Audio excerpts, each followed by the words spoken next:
Halo, selamat datang. Balik lagi bareng gue seperti biasa. Jadi gara-gara udah nggak syuting lama nih ya, udah hampir 2 bulan. Ini take ketiga gue gagal opening dari tadi. Kali ini gue nggak boleh gagal, oke?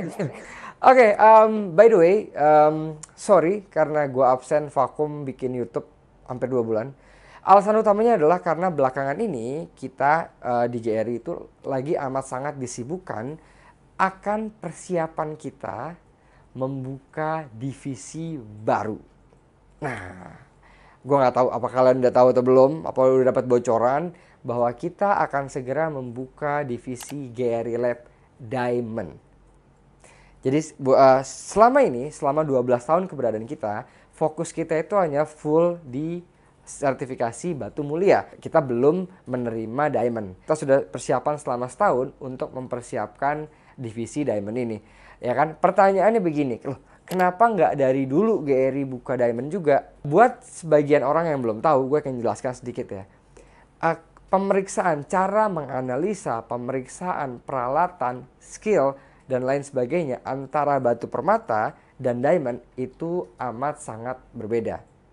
Ya, makanya waktu kita dulu memutuskan buka GRI Lab, kita hanya mau fokus di batu permata dulu. Kenapa? Karena kalau kita ditambah tanggung jawab atau beban untuk memeriksa berlian juga, ya, khawatirnya pertama fokus kita terpecah, ya kan? Kedua, peralatan itu juga beda jauh, gitu kan? Jadi akhirnya kita selama 12 tahun fokus di batu, dan di saat kita merasa di batu permata kita sudah sampai di level bisa dibilang sudah settle, sudah stabil, sudah mampu semuanya, baru kita memutuskan untuk buka GRI Lab divisi Diamond, ya. Nah, untuk membuka divisi Diamond ini ya, kita memerlukan begitu banyak tambahan alat, ya kan? Salah satunya adalah kita beli alat namanya Sarin. Ini adalah alat untuk nge-scan 3D dari diamond sehingga kita dapat mendapatkan hasil proportion dan simetri yang akurat, ya. Belum lagi kita beli alat yang namanya EXA, di mana alat ini khusus untuk membaca cara kerjanya adalah dengan membaca photoluminescence dari setiap spesimen diamond yang akan kita periksa, ya. Belum lagi ada alat namanya GD-Tech Pro DRC untuk melihat dari fluorescence-nya, phosphorescence dan lain sebagainya, ya. Lalu juga mengkombinasikan dengan alat advance FTIR, UV vis dan lain sebagainya. Kenapa? Nah, ini yang mau dijelaskan. Perbedaan utama dari memeriksa batu permata dan diamond adalah dalam memeriksa batu permata, 80% itu balik ke seorang gemologisnya untuk menganalisa treatment, menganalisa asli dan palsunya batu dan lain sebagainya. Baru 20% adalah bantuan dari alat advance.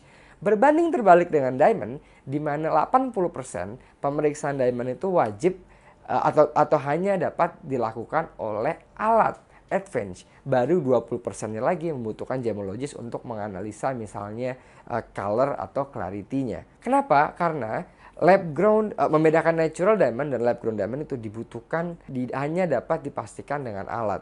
Mustahil dengan naked eye atau mata telanjang, meskipun kita atau siapapun ya sudah punya pengalaman puluhan tahun di dunia berlian, ya. Itu fakta yang memang terjadi saat ini. Beda dengan batu permata. Batu permata kalau kita punya pengalaman ya, kayak misalnya pedagang batu senior atau kita sebagai gemologis, mungkin hanya dengan megang kita bisa dapat membedakannya. Tapi tidak dengan diamond. Ini juga yang menjadi fakta bahwa kenapa lab batu di Indonesia itu menjamur banyak banget, sedangkan lab berlian di Indonesia itu sangat amat terbatas.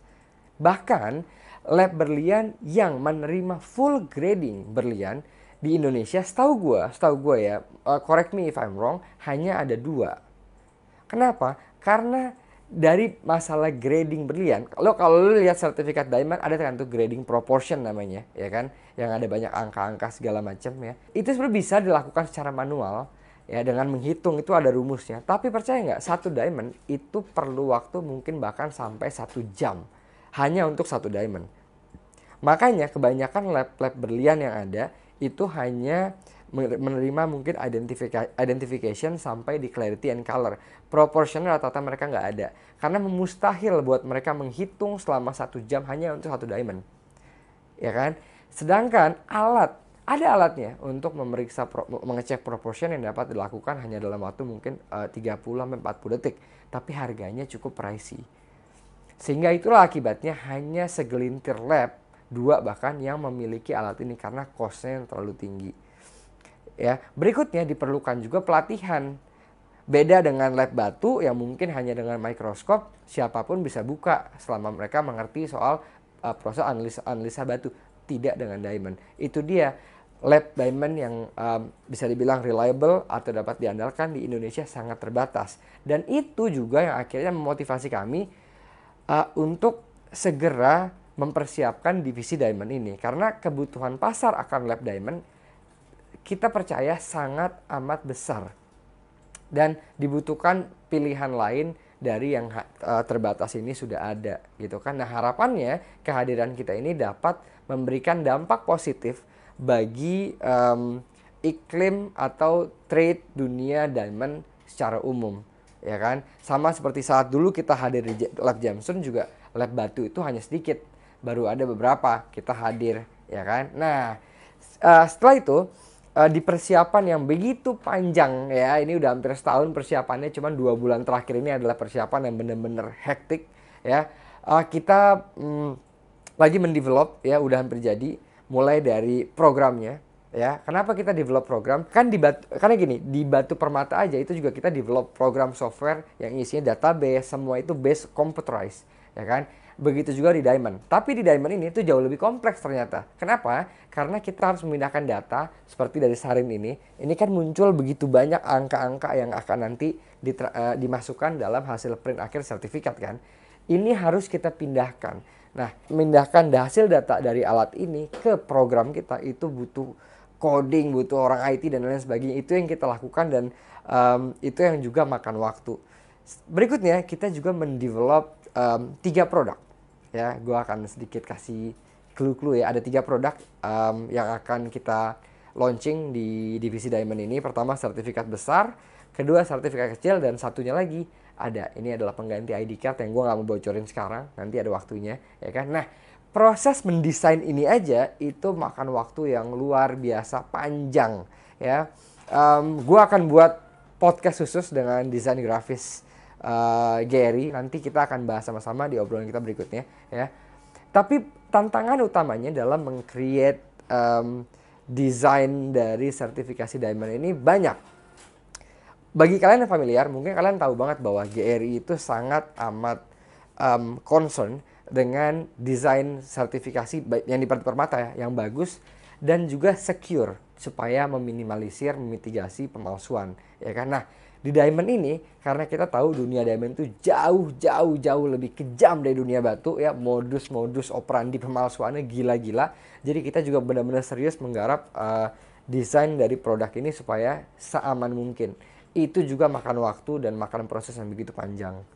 Sekarang gini, gue itu kemarin, jadi kita itu tahun lalu itu kan gue sempat ambil refreshment course, gue ke Bangkok sama Mas Muhammad.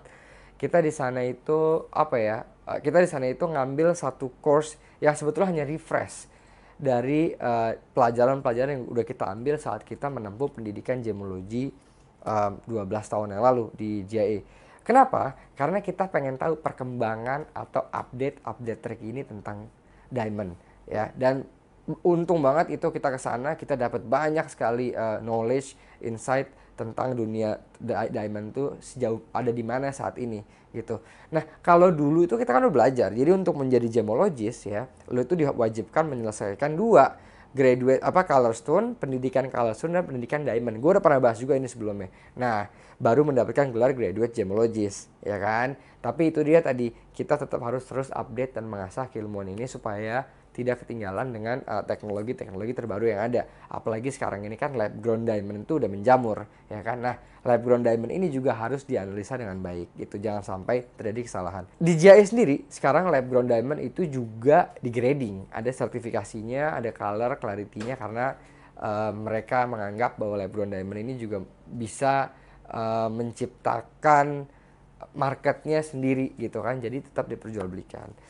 So itu aja dari gue ya, kurang lebih sedikit banyak cerita kita di GRI belakangan ini, persiapan yang sedang kita lakukan. Semoga kehadiran kami di dunia diamond dapat diterima dan dapat membawa suatu hal yang baru dan tentunya dapat diandalkan oleh para pelaku industri diamond di Indonesia khususnya ya. So, thank you so much for watching. Buat kalian yang mau konsul sama gue, mungkin bisa kontak WhatsApp manajemen, atau kalau kalian suka dengan channel, bisa subscribe, bisa share juga, dan lain-lain. Oke, so see you on the next video. Bye-bye.